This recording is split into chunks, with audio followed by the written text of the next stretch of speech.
The conquest was a thing of iron and fire, but the rule that followed was meant to be one of stone and order. King Draven had built his reign on this principle, that what was won by the sword must be held by the law, and the first law was the king's tongue. It was the language of treaties and decrees, of commerce and command. To speak it was to belong to the new world he was carving from the heart of the old. To refuse it was to remain a ghost in one's own land. His bride, Nia, was not a ghost. She was the most solid, tangible piece of his victory, a daughter of the defeated chieftain, given to seal a peace that tasted of ash in her people's mouths. He had chosen her for the defiance in her eyes, a flicker of the same fire he'd sought to quell across the entire valley of Arinia. He thought, in his arrogance, that he could tame that fire, make it a hearth flame that would warm his halls and legitimize his throne. He saw her beauty as a sigil of his triumph, her silence as a vessel waiting to be filled with his words, his culture, his reign. On their wedding night, in the cavernous chill of his northern fortress, she had spoken to him for the first time in the soft, lilting cadence of her mother tongue. The words were a question, he presumed, or a plea. He did not know. He only knew the sound of it was a relic of the world he had dismantled. "You will speak the common tongue," he had commanded, his voice flat, leaving no room for negotiation. "My tongue, the tongue of this court, of this kingdom." She had looked at him then, her dark eyes wide, and he saw not defiance, but a sudden, hollowing loss. The fire did not die. It retreated, banked deep behind a wall of careful compliance. She nodded, a single sharp gesture of acquiescence. And she had never spoken her own language in his presence again. In the years that followed, she became a paragon of the conqueror's queen. Her accent in his language, once thick with the music of her homeland, smoothed into a flawless, courtly precision. She learned his histories, his customs, his intricate politics. She moved through the cold stone halls of his castle like a dancer who had memorized a difficult and joyless choreography. She was gracious, she was elegant, she was admired. To Draven, she was a masterpiece of his own making, a testament to his transformative power. He was proud of her. He told himself, in the quiet hours before dawn, when the weight of his crown was a physical ache in his skull, that he loved her. But his love was a cage gilded with admiration. He loved the queen she had become, not the woman she had been forced to bury. He never asked about the songs her mother sang to her, or the names her people had for the stars he could see from his balcony. He never wondered what her laughter sounded like when it was not a polite, measured thing for the benefit of his courtiers. Her past, her language, her very soul, these were territories he had conquered but never bothered to explore. He owned the land, but he had never learned its contours. The silence between them grew into a vast, uncharted wilderness. They spoke of statecraft, of harvests, of the endless machinations of the court. Their conversations were a series of carefully constructed bridges over a chasm of unspoken things. Sometimes he would catch her staring at a window, her eyes fixed on the distant, mist-shrouded peaks that marked the edge of her former homeland, and a flicker of something unreadable would cross her face. He would feel a brief, sharp pang of unease, a sense that he was standing on the shore of an ocean, admiring the surface while utterly ignorant of the crushing depths below. But the feeling always passed, dismissed as a flight of fancy. She was his queen. She was content. He had given her a world. It had not occurred to him to ask what world he had taken away. The rebellion, when it came, was not a surprise. Resentment, left to fester in the dark, will always rot the foundations of power. It began with whispers in the countryside, then escalated to sabotage and skirmishes. Draven met it with the same brutal efficiency with which he had won the kingdom. But this was a different kind of war, fought in shadows and alleyways, and the target was not his army, but him. He was the symbol of their subjugation, the Iron King in his stone fortress, and they wanted his head. The attack came on the day of the sun's zenith festival, a celebration Draven had instituted to supplant an older Irinian solstice rite. He stood on a high balcony overlooking the main square of the capital, Nia at his side. She was dressed in fabrics the color of a winter sky, a stark and beautiful contrast to the riot of color in the crowd below. He felt a surge of possessive pride. She was the jewel of his kingdom, proof that the old and the new could be joined in perfect, beautiful harmony.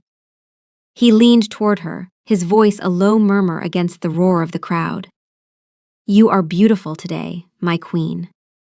She turned her head, and for a fleeting second, the practiced mask of serene grace slipped.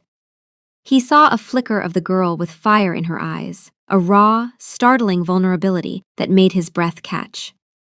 "And you are a king, Draven," she said, her voice soft, but with an edge he hadn't heard in years. "You see what you wish to see." Before he could process the strange, unsettling weight of her words, it happened. A movement in the crowd below, too swift, too sharp, the glint of steel in the midday sun. Draven's instincts, honed by a lifetime of war, screamed. He saw the assassin on a nearby rooftop, the crossbow leveled not at the crowd, but at him. Time seemed to stretch, to thin into a crystalline stillness. He moved to shove Nia behind him, to shield her with his own body, his own life a fair price for the order he had built. But she was faster. He never knew if she saw the assassin, or if she simply felt the sudden shift in his posture, the tensing of his muscles. In that fractional, eternal moment, she did not move away from the danger. She moved toward it. She stepped in front of him, a deliberate, fluid motion, her body a shield for his. It was not an act of instinct, it was an act of will. The crossbow bolt struck her high in the chest with a sickening thud. The sound was swallowed by the festival's noise, but for Draven, it was a thunderclap that shattered the world. The color and chaos of the square dissolved into a blur. The only thing in focus was Nia. A small, dark flower of red bloomed on the pale fabric of her gown. Her eyes, wide with shock, found his. A gasp escaped her lips, a soft, broken sound. And then she crumpled. He caught her before she hit the stone floor, his arms wrapping around her as his guards swarmed forward, their shouts a distant, meaningless roar. He lowered her gently to the ground, his mind a maelstrom of denial and horror.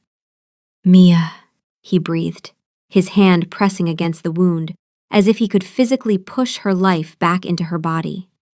The warmth of her blood soaked his fingers, his fine tunic, a visceral refutation of his desperate hope.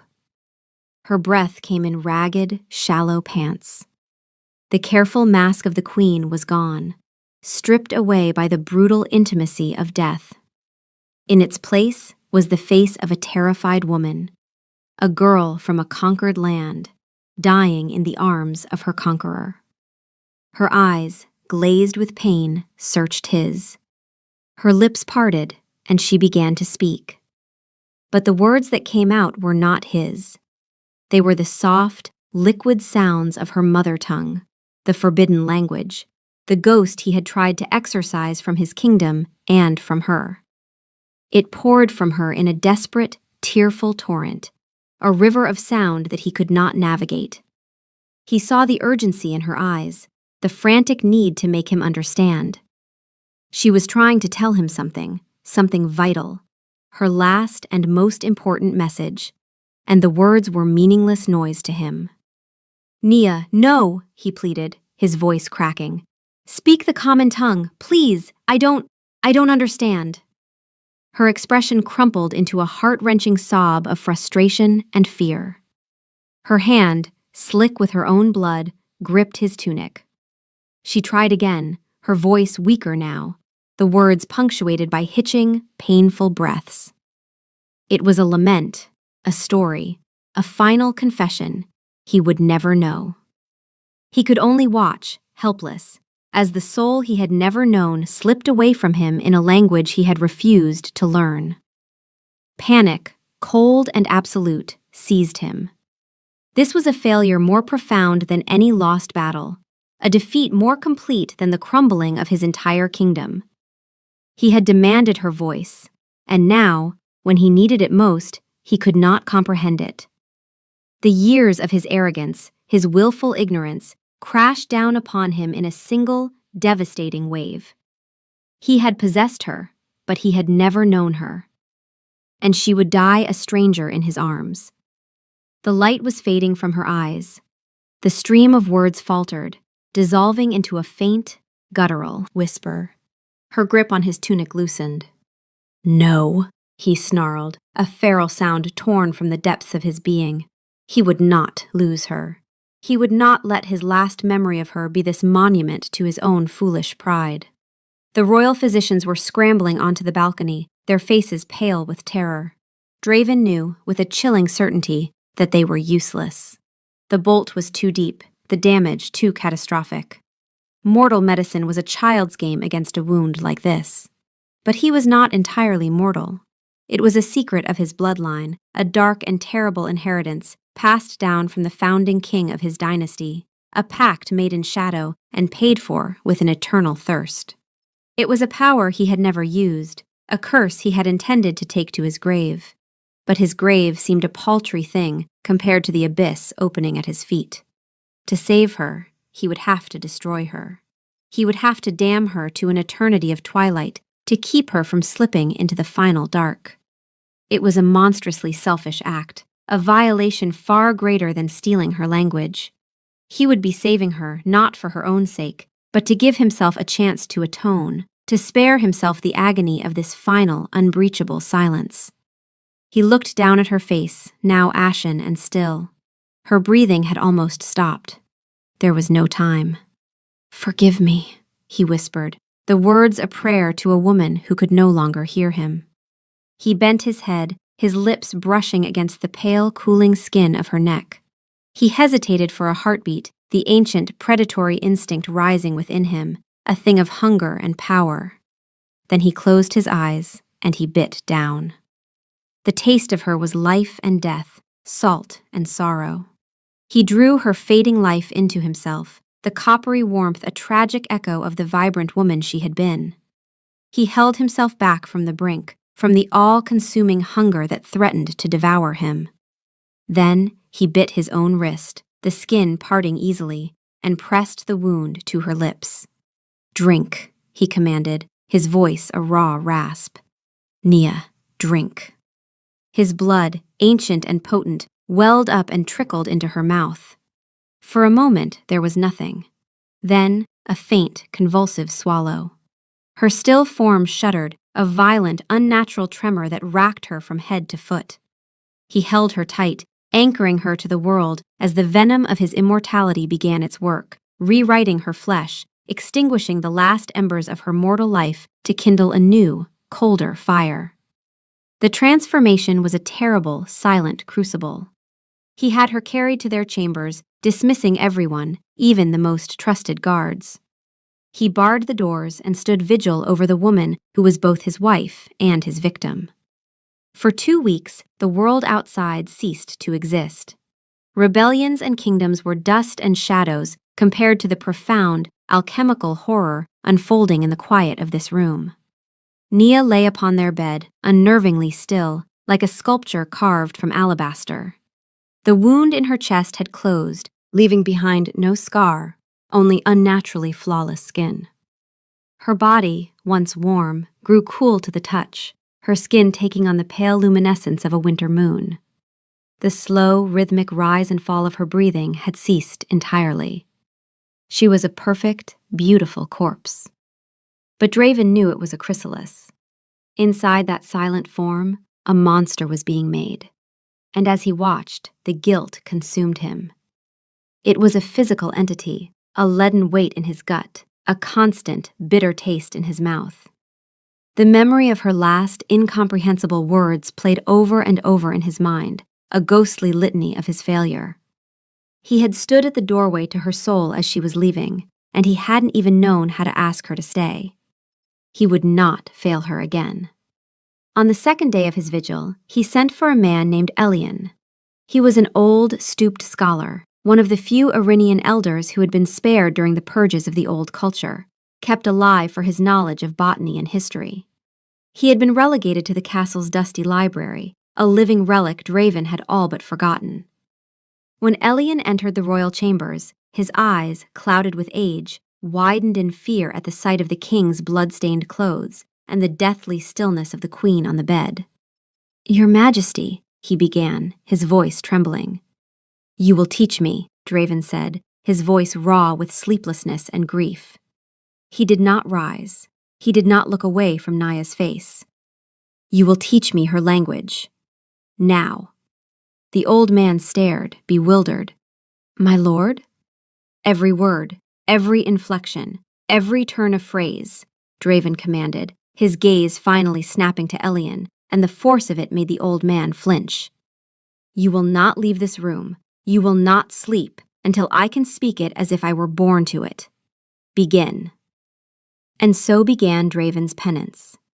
While Naya's body waged its silent war, he waged his own. The language of Arinia was nothing like his own guttural, consonant-heavy tongue. It was a language of flowing vowels and soft consonants, of intricate grammar that seemed to mirror the winding rivers and dense forests of the land itself. It felt alien in his mouth. His first attempts were clumsy, brutal things, a conqueror's tongue trying to shape itself around the delicate sounds of the conquered. Elian, sensing the terrifying urgency in the king, taught with a desperate fervor. He started with the basics: words for water, for stone, for sky, for pain. Aethel, lithos, kalis, dolor. Draven repeated them until his throat was raw, the sounds scraping against his palate. He paced the room like a caged wolf, his shadow falling over Naya's still form, his voice a constant, guttural murmur. He learned the words for love and for sorrow. Amara, luctus. They felt like sacrilege on his tongue. He learned the word for forgiveness, venia, and he choked on it. Days bled into nights. He did not eat. He did not sleep.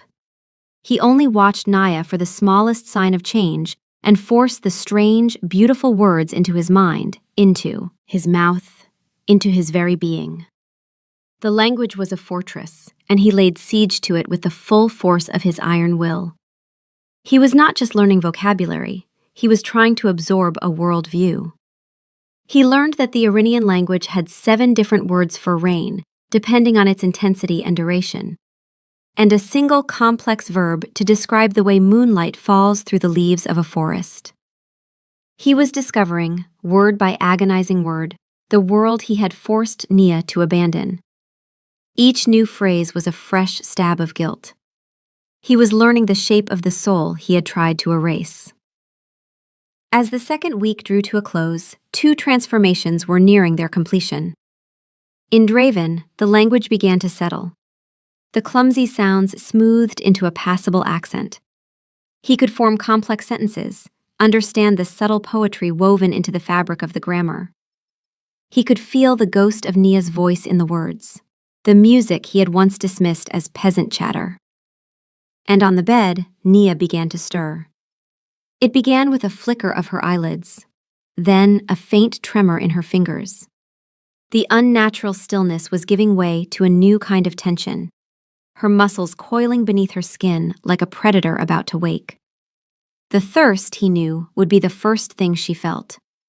A burning, all-consuming agony that would eclipse memory, identity, everything. He dismissed a terrified Elian with a bag of gold and a thread of silence, then stood alone by her bed, his heart, which had felt like a stone for 2 weeks, now hammering against his ribs. The moment came just after midnight. Her eyes snapped open. But they were not the warm, dark eyes he remembered.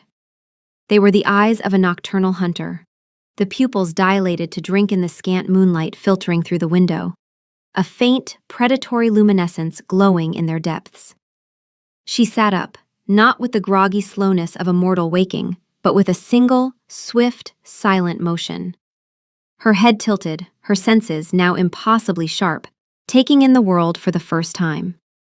She could likely hear the frantic heartbeat of a mouse in the castle walls, smell the dust on the tapestries, feel the subtle vibrations of the guards walking their patrol 2 floors below. Her gaze fell on him.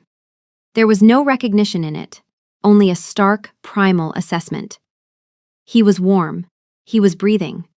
He was food. A low growl rumbled in her chest, a sound that was not human. Her lips, once soft, peeled back from her teeth, revealing elongated canines. The thirst was a fire in her, and he was the only fuel in the room. He stood his ground, his own ancient instincts screaming at him to either dominate or flee. He did neither. He simply stood there, vulnerable, meeting the gaze of the beautiful monster he had created. He had to reach the woman buried beneath the hunger. He had to speak to Nia, not the fledgling vampire. He took a slow, deliberate breath. He opened his mouth, and with all the care and contrition of his 14-day penance, he spoke. Not in his language. In hers.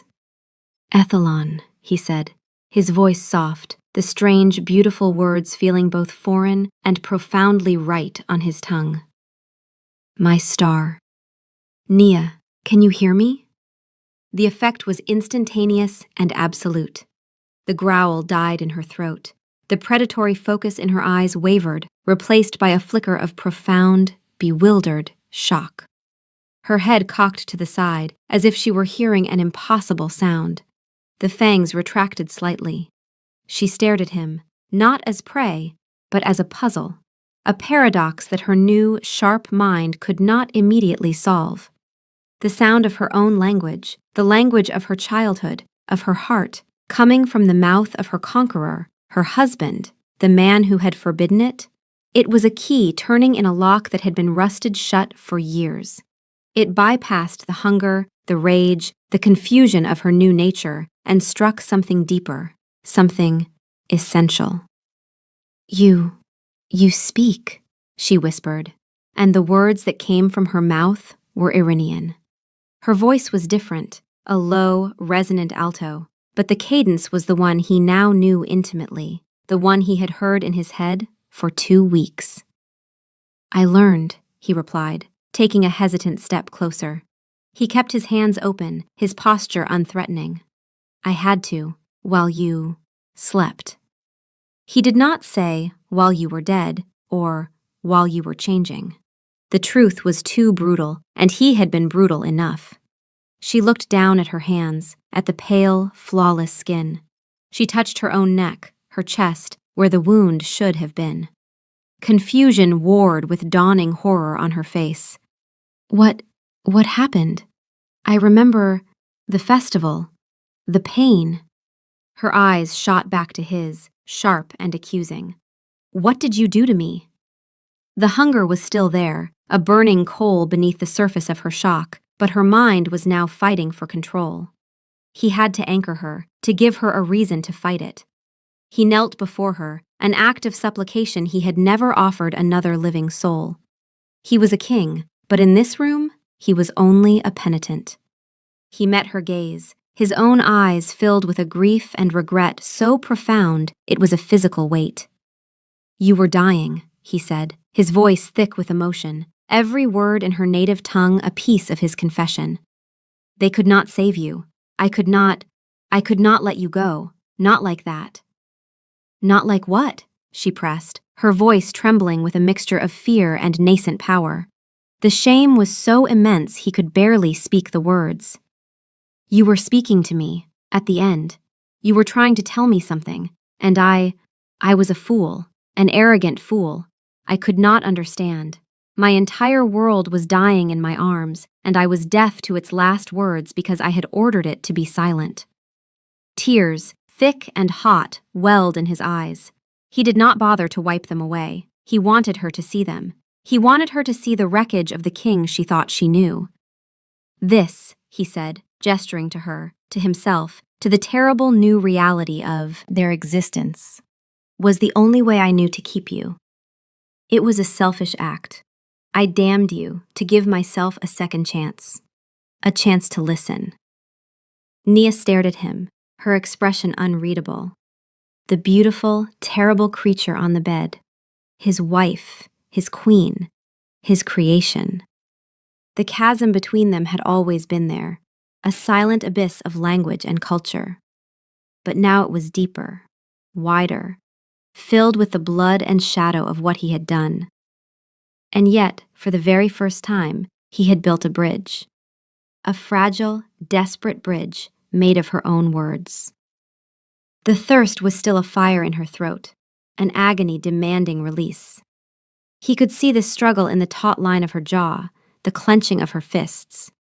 She was balanced on a knife's edge between the woman she had been and the predator she now was. He held out his arm, baring his wrist, the skin pale over the blue veins. An offering, a continuation of his penance. "I know you are in pain," he said softly. "I know you hunger. Take what you need. It is the very least I owe you." Her eyes locked on his wrist, and the predatory glow returned, sharper this time.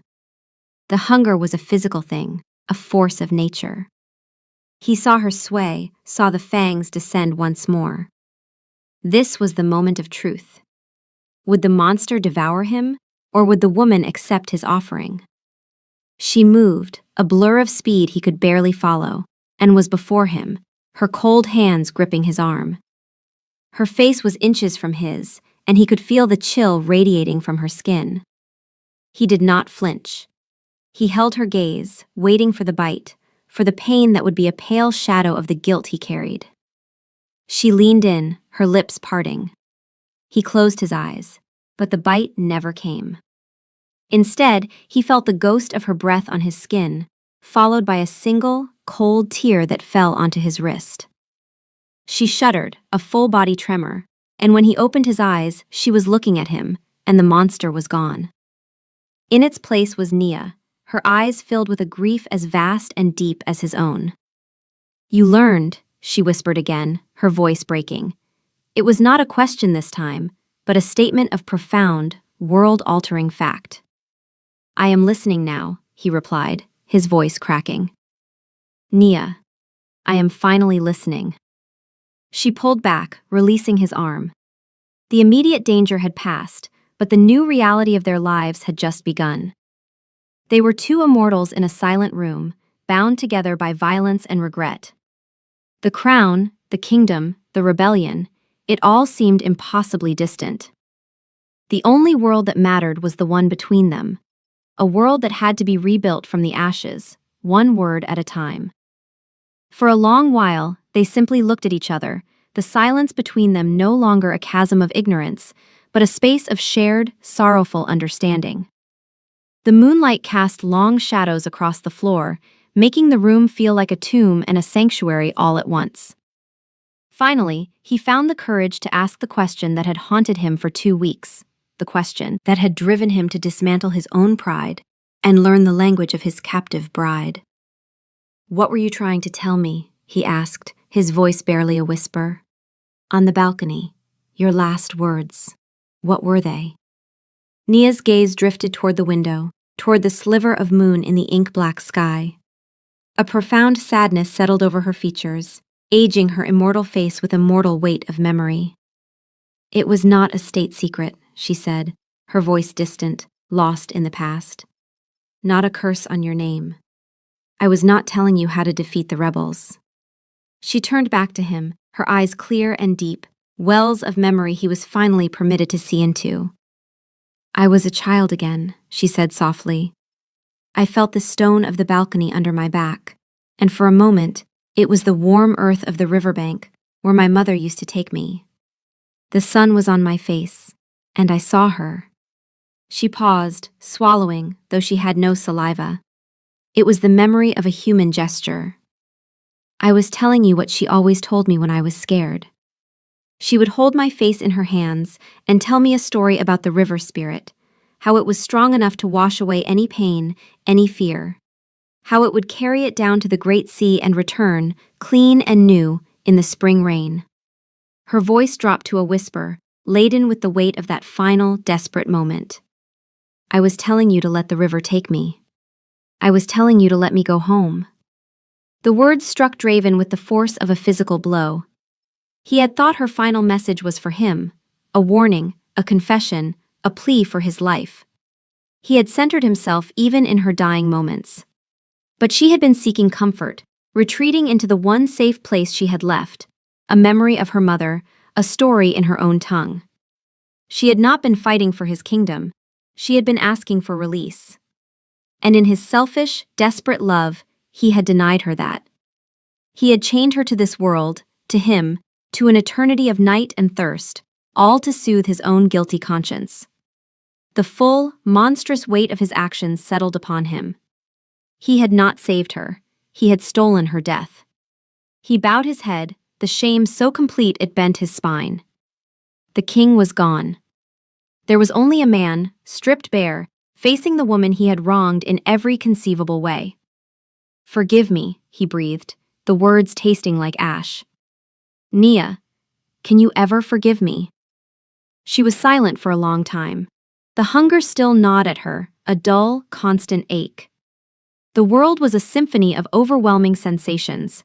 Her own grief was a sharp, cold thing in her chest, where a heart used to be. She looked at this man, this king, this architect of her ruin, and her strange, dark salvation. She saw the genuine anguish on his face, the profound self-loathing in his posture. He had been a tyrant, a fool, a conqueror. But in learning her language, in kneeling before her, in offering his life to sustain hers, he had finally, after all these years, made an effort to see her. It was not forgiveness. It was too soon for that. Forgiveness was a country she might never reach. But it was something, a starting point. A single solid stone in the middle of a raging river. "I do not know," she said, her voice quiet but firm, each Iranian word precise and clear. "Forgiveness is a mortal luxury, and we are no longer mortal." "But you said you were listening." He looked up, his eyes latching onto hers, filled with a desperate, fragile hope. "Then listen now," Nia continued, her gaze unwavering. "This life you have given me, it will be on my terms. This kingdom you rule, it is my land, my home. You will learn its ways not just from a book, but from me. You will learn the names of the stars as my people named them. You will learn the songs my mother sang. You will learn the shape of the soul you tried to erase, and we will rule this land together, not as conqueror and conquered, but as equals." It was not a plea. It was a decree. The fire he had first seen in her eyes all those years ago had not been extinguished. It had been banked, hidden. Now, forged in death and rebirth, it blazed forth, hotter and brighter than ever. She was no longer his masterpiece. She was her own. Draven looked at the woman before him, his queen, his wife, his equal. She was terrifying and magnificent. He had taken everything from her, and in return, she was demanding everything from him. Not his gold, not his armies, but his understanding, his respect, his soul. It was a far greater price than he had ever paid for his crown. And he knew, with a certainty that settled deep in his ancient bones, that he would spend an eternity paying it. Gladly. "Yes," he said, and the word, in her language, was a vow. "Yes, my queen." Outside, the sun would soon rise, forcing them into the shadows. A new day was coming for the world of men. But for them, in the twilight of their new existence, the long, difficult night had only just begun. And for the first time, they would face it together, speaking the same language.